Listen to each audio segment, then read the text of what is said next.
and welcome. Today's little sousson of reviewing shizzles is the Elder Scrolls Skyrim, and boy are we in for a treat. Every now and then a game comes along that kind of reminds you why you love gaming.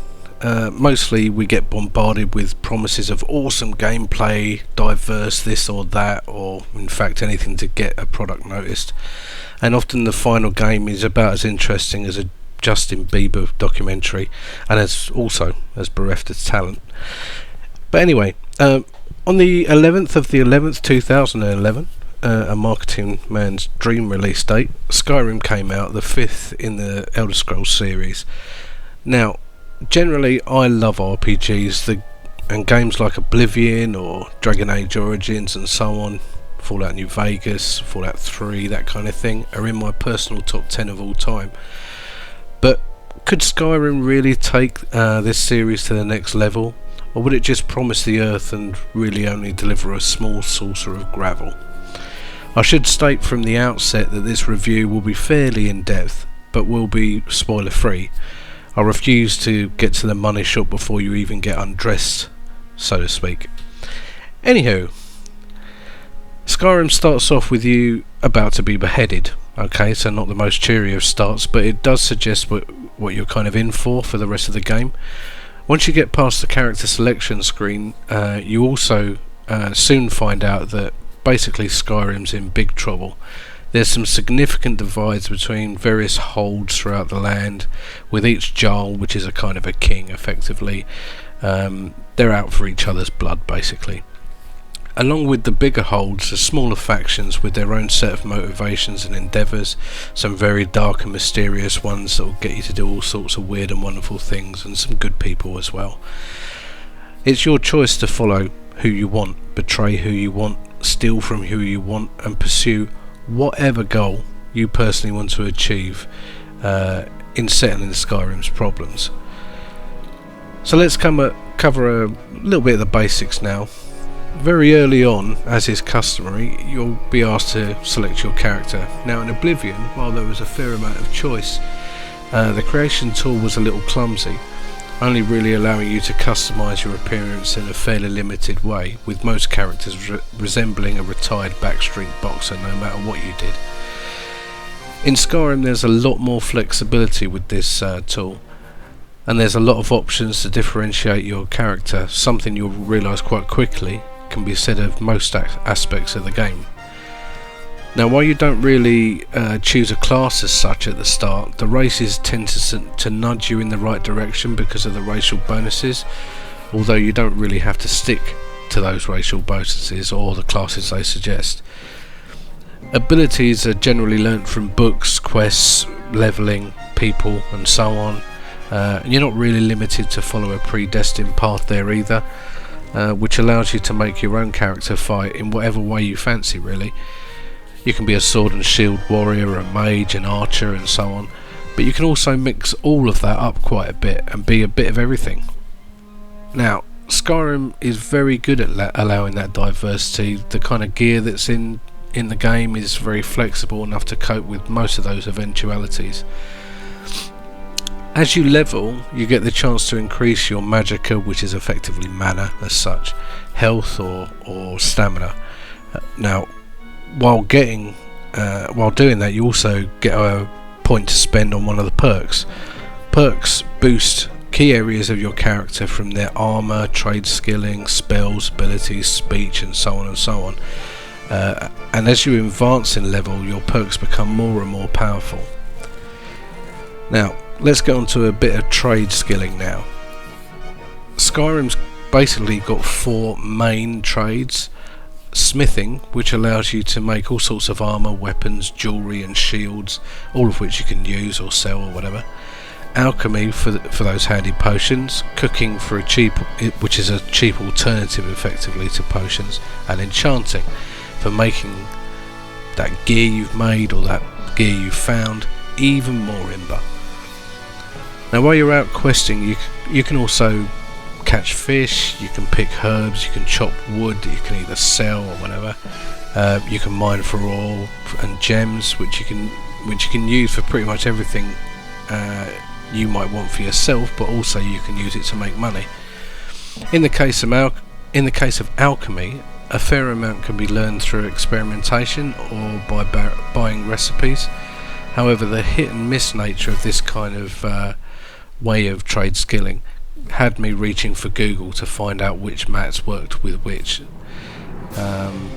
Still, having said that, the trade skills are pretty well balanced and are quite simple to do, meaning they don't hold you up too much. You don't have to spend ages doing them, keeping you away from questing, and it doesn't really kind of mean you have to spend a great deal of farming or anything. You don't have to spend much time doing that. Once you get a house, which you can get a few houses in the games of differing sizes for differing amounts of money as well, it also gives you a place to store these crafting materials, and some of them are in pretty good locations, not that far from vendors or suppliers, so that's quite cool. Anyway, look, those are the basics of the game, but let's get into it a little bit let's talk about the gameplay a little. Now, as you'd expect, you get quests, you travel around fighting to complete them, you meet all sorts of wonderful creatures on the way, you go back and get rewarded. Now, you can find yourself in a variety of locations fighting all sorts of things, like I said, humans, witches, bandits, bears, and occasionally a random dragon or two that just lands out of the air on top of you. It's quite cool. You can get animals to fight each other as well if you're particularly skilled or crafty. Now, this might sound a little formulaic, how you go about doing questing, but to be honest, it couldn't be further from the truth.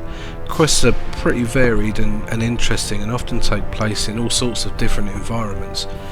They also put your character in the position of making choices, quite often, that have a real effect in the game, something that really should be a set requirement for all RPGs these days. Now, quests come in three sorts generally. Main quests that follow the overall story, side quests that tend to focus around the smaller organisations in Skyrim, and miscellaneous quests that are generally found in random places or random people in random places. Get used to the fact that quite quickly you'll have a ton of quests to do and a whole bunch more thereafter. With all these quests, you might be wondering how on earth you get around to doing them all, given how big a landscape Skyrim is. Well, this is where the travelling systems come in. There's basically four types of travel, how you get about. Firstly, you can just run in either first or third person view, or you can use Skyrim's form of a taxi, which is a horse and cart that charges you a certain amount depending on, your destination. You can buy a horse. There's various different types in the game.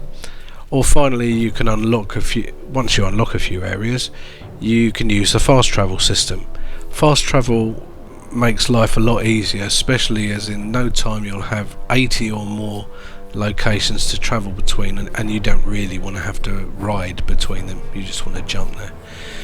Now, the main reason for this is that the overall landscape of Skyrim is gigantic, but there's a large number of dungeons that are loaded separately. The same happens when you enter a building, for example.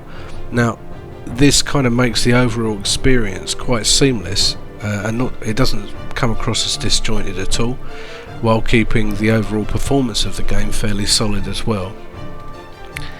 So let's talk about the graphics and sound and the overall experience a little bit more, as I've touched on a little bit there. Well, is it good? Well, so far I've clocked up to somewhere around 85 hours or so on just one character. I've rolled a couple of others and tested them out a little bit, but 85 hours is just on this one character so far.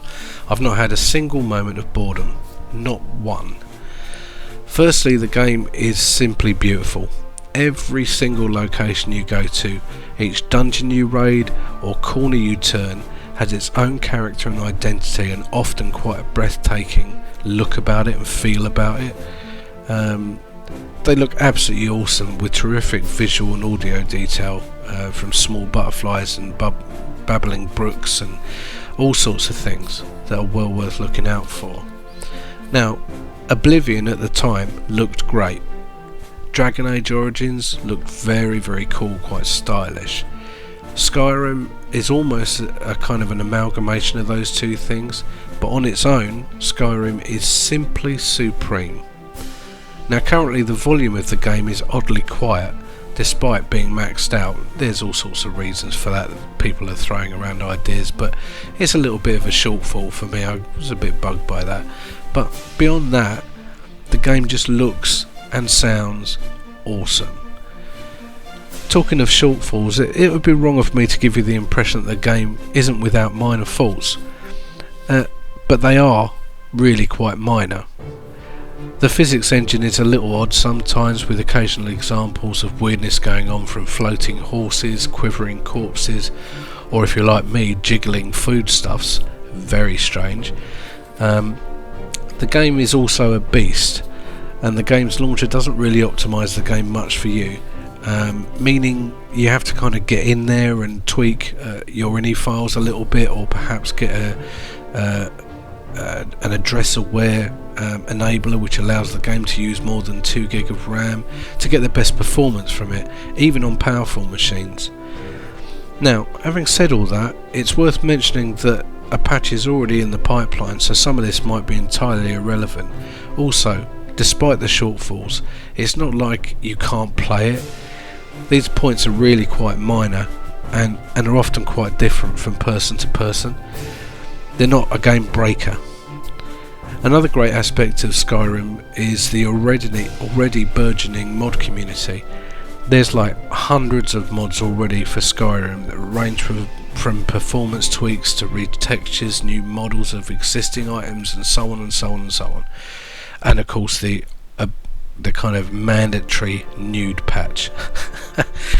Anyway, for me, that kind of modding community will add hundreds of hours to the game that already offers you so much out of the box, and it represents really terrific value for money. So is it win or is it fail?